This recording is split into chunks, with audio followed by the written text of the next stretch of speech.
parlons de la joie et du plaisir de vivre. Je pense que pour beaucoup de monde comme pour moi, c'est quelque chose qui a pris du temps.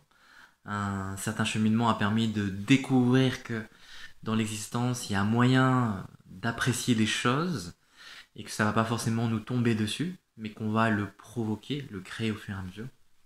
Et simplement, pendant une partie de notre vie, ou une grande partie de notre vie parfois, on était en attente. On croyait que d'un coup, une révélation allait se faire, mais bien sûr, ça n'est jamais arrivé.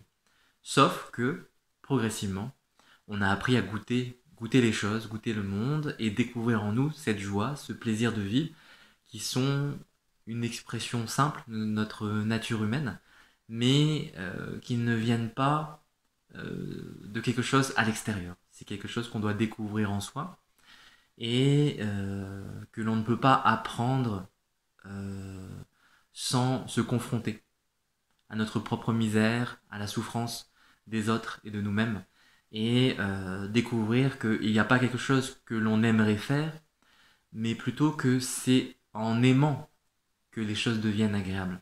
Et c'est en aimant le monde, la vie, soi-même, que l'on découvre le plaisir de vivre.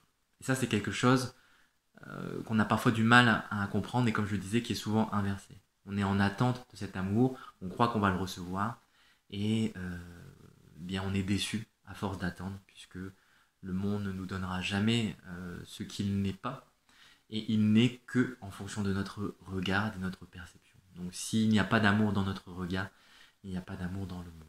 Et inversement, au fur et à mesure que l'on découvre que la joie et le plaisir viennent finalement intrinsèquement de l'être que nous sommes, eh bien on arrive progressivement, pas à pas, à progresser vers la joie et le plaisir de goûter toutes les choses par les cinq sens et par la conscience.